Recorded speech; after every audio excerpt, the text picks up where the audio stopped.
Hello, my dear students of first secondary grade. Hello, in the second episode for final revision. I hope we introduce some good questions or good examples for the questions in your exam. Let's see what we have today. We have some questions like this. Give a reason neither tigons nor mules are species. Tigons and mules are not considered as species. Why do you think? Of course, the tigon and mule are produced from mating between two different types of species, and both of them are infertile. They are sterile, so they cannot reproduce and cannot produce new individuals. This is why they are not considered as species, because the species, as you know, is a group of individuals, fertile individuals, can interbred or mate together to produce new fertile organisms or new fertile offspring to continue the presence of the species on the earth. So since these types of individuals cannot reproduce, so they cannot form a group of individuals with similar characteristics like them, and so they are not considered as species. The second question: which of the following organisms that has no nucleus but autotrophic? What do you think? We have yeast, Trypanosoma, Euglena, and Nostoc. Which of these individuals? Think about yeast. This is one of the fungi, and the fungi, all of them have no chlorophyll, so they are not autotrophic, they are heterotrophic. What about Trypanosoma? This is one of the protistans, and it is a parasite. Trypanosoma causes sleep diseases. Euglena is free-living and has chloroplasts, but in the same time it has nucleus. But the question says that the individual has no nucleus. What about Nostoc? Yes, that's the one. Nostoc is one of the monerans from Monera kingdom, and all individuals in Monera kingdom have no true nucleus, because they don't have the membrane-bounded organelles and no nuclear membrane surrounding the hereditary material. So the chromosome or the hereditary material in the Nostoc, like all types of bacteria, is spread freely in the cytoplasm. So the chromosome is one chromosome spread in the cytoplasm with closed ends, and there is no nuclear structure. But in the same time, it has a sort of kind of chloroplast, or the chlorophyll, by which it carries out photosynthesis, so it is autotrophic. Again, the Nostoc is the answer, because the Nostoc has no nucleus. It is one of the Monera, and the Moneran organisms are very primitive, have no nuclear structure, but it contains chlorophyll for carrying out photosynthesis, so that it is autotrophic. Another question: from the following marine animals that has no, one of them is a marine animal, has no locomotory organs, but reproduces by different ways, and its cells have spicules for support. All of these characteristics can be present in which of them? Paramecium, The paramecium has locomotory organs.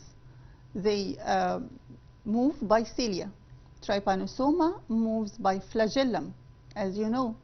Sponges, all types of sponges are stationary. They are immobile. They cannot move because they don't have locomotory organs. And the starfish can move. So the one that we are speaking about is the sponge. And remember that the sponges are supported by spicules present, or spicules or fibers present in their cells to support in the outer layer of the organism.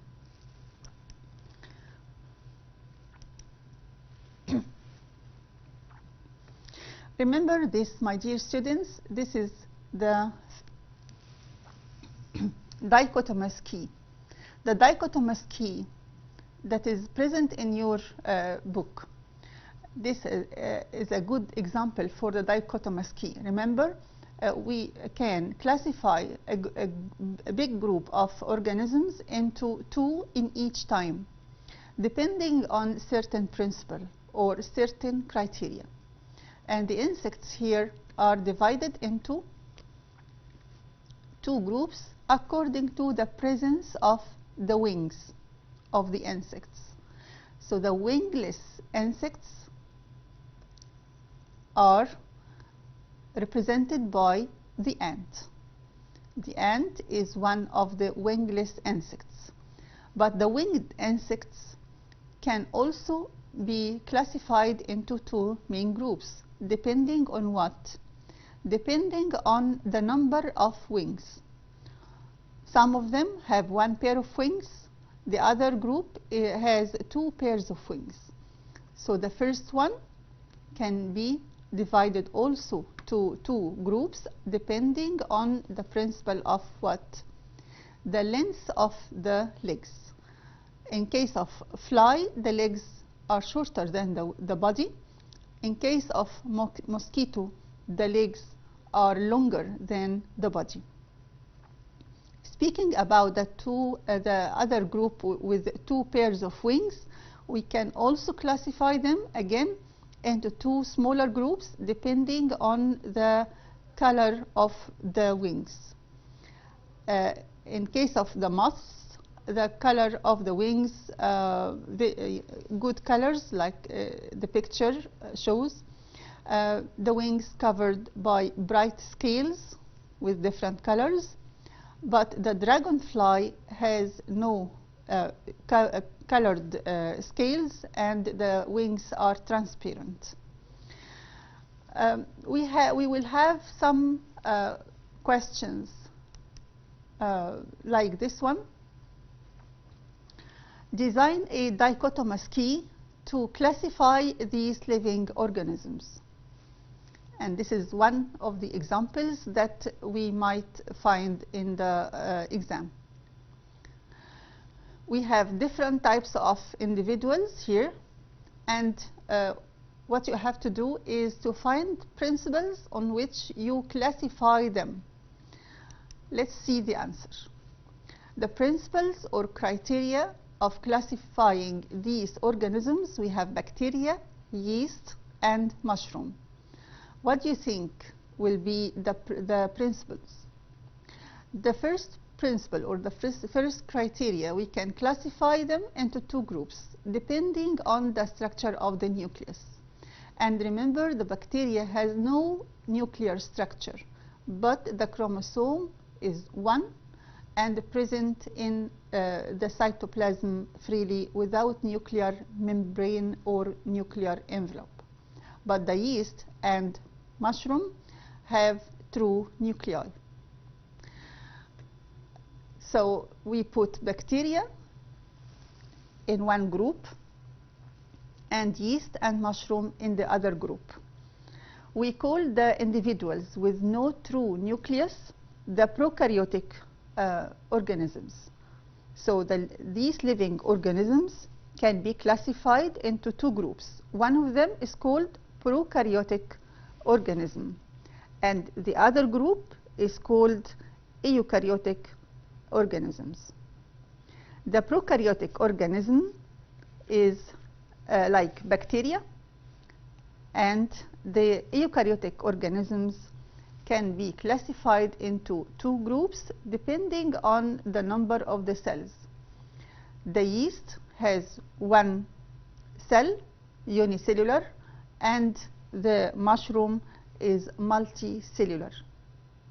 Okay, so unicellular organism is one group represented by yeast, and the multicellular organisms is another group represented by the mushroom. Another question of the dichotomous key. Design dichotomous key to classify these organisms. And we have Tracheophyta, we have pinus plant, wheat, cotton, palm, and pea. Also, we have to find the principles on which we can classify them. The principle or the criteria of their classification will be, the first one is the production of the flowers. So all of these are Tracheophyta. And this Tracheophyta can be divided into two groups depending on the production of flowers. So Tracheophyta includes a group called non-flowering plants, and represented by the pinus plant, and the other group is flowering plants, and also this group includes a great number of plants and can be divided into two smaller groups depending on the number of cotyledons. So the flowering plants could be monocotyledonous plants containing the seeds are one cotyledon, are composed of one cotyledon, and dicotyledonous plants, the seeds are composed of two cotyledons, two similar cotyledons. The examples of monocotyledonous plants are the wheat and the palm. And the other example of dicotyledonous plants are cotton and pea. So my dear students, if you have such a question, you have to put some criteria on which you can classify them, and you have to mention the reason of classifying these organisms. Another question here. We find out two differences and two similarities between these two plant leaves. We have two types of leaves of the plants, of course different plants, and we have to find out two similarities and two differences. What do you think of the differences? What about the shape of the leaf? What about the veins, shapes, or venation? These are differences. What about similarities? Are they flowering plants? Are they vascular plants or not? So the principles or the differences depending on the shape and venation. The shape of the leaf A is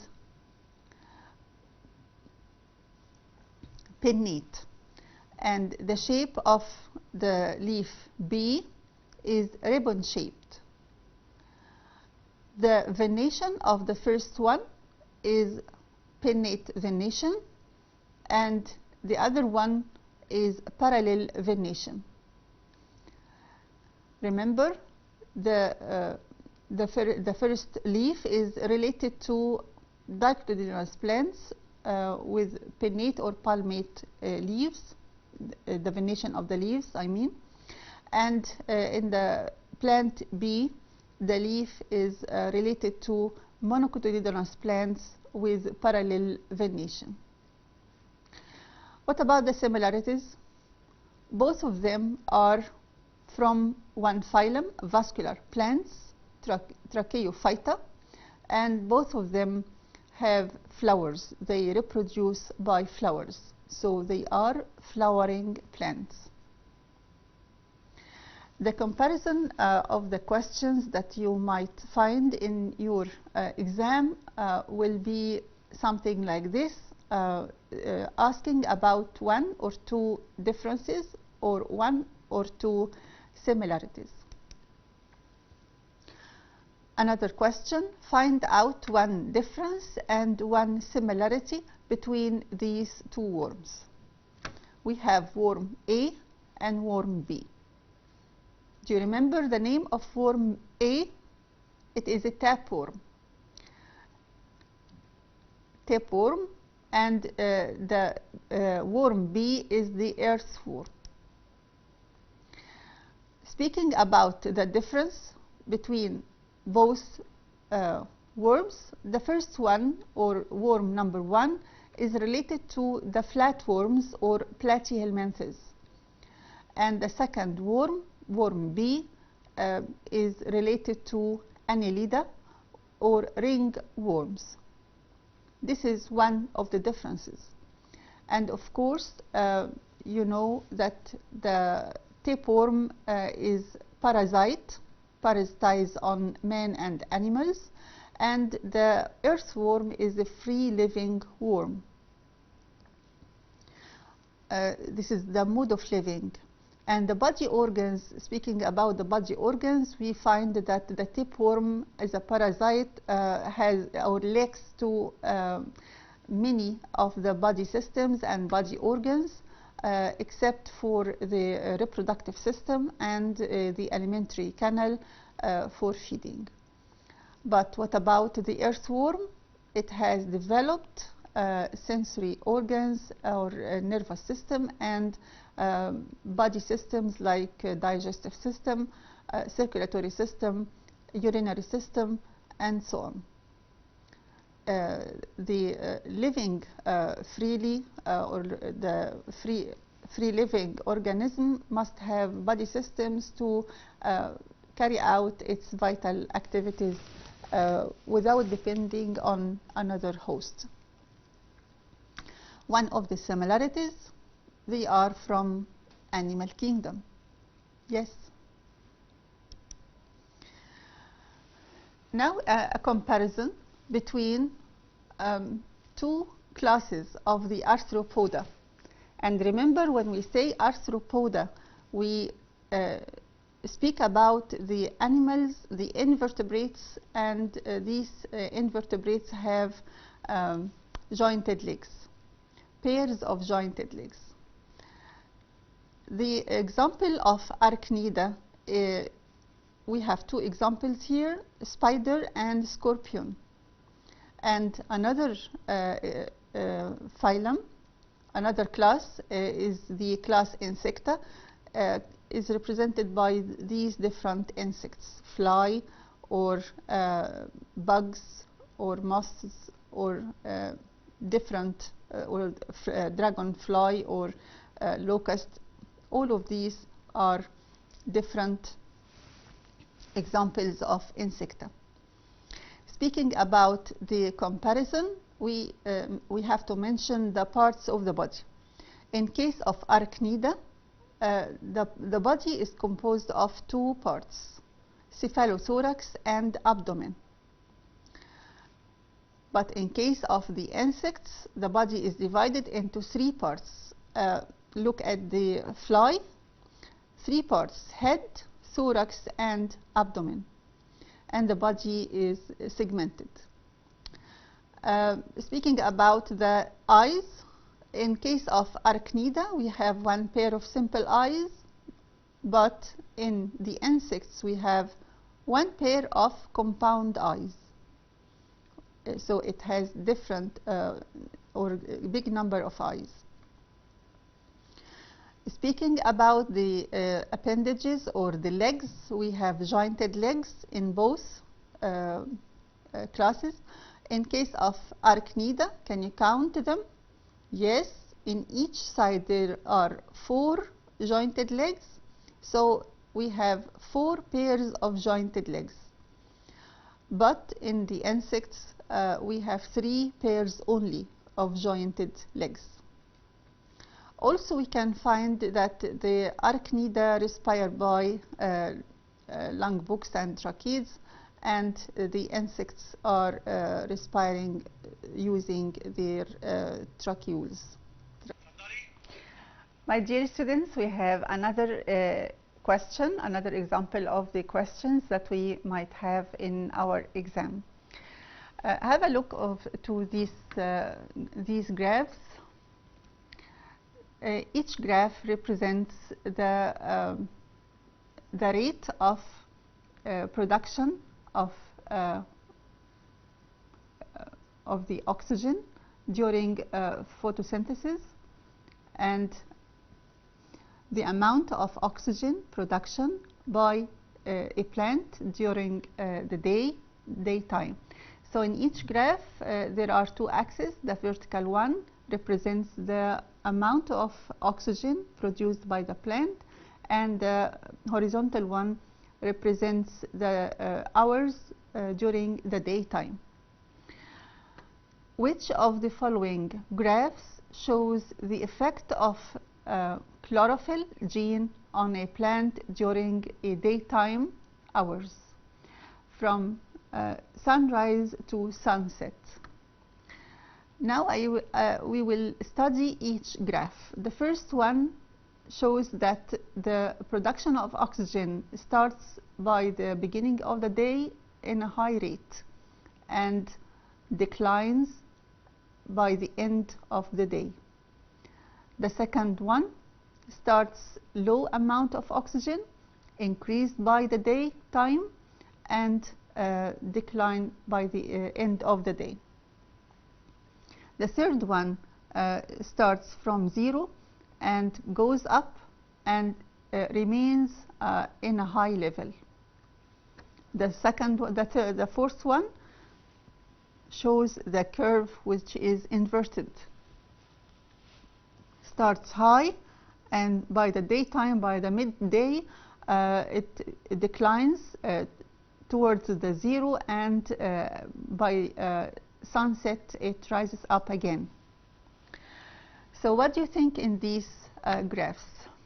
Of course, at the beginning of the day the light intensity is low, so the rate of photosynthesis also is low. That means the production of oxygen is in small amount. But by the mid of the day, when the sunset is producing the highest intensity of light, when the sun produces the high intensity of light, the rate of photosynthesis becomes high. That means the rate of oxygen production also becomes high. So the highest one is done during the midday. But by the sunset or by the end of the day, the light intensity of the sun becomes low gradually, so also the rate of photosynthesis and oxygen production becomes low. So the graph number 2 is the answer. So it starts low rate and increases by the day and declines by the end of the day. This is due to the sunset or the intensity of light. So my dear students, in this graph you can find many questions. The first advice that I advise you is to study the graphs well, find out the relations between the different graphs, and read it carefully before answering the question. My dear students, I hope you could benefit from our questions today, and until we meet again in another revision with my colleague, I wish you stay well, and goodbye.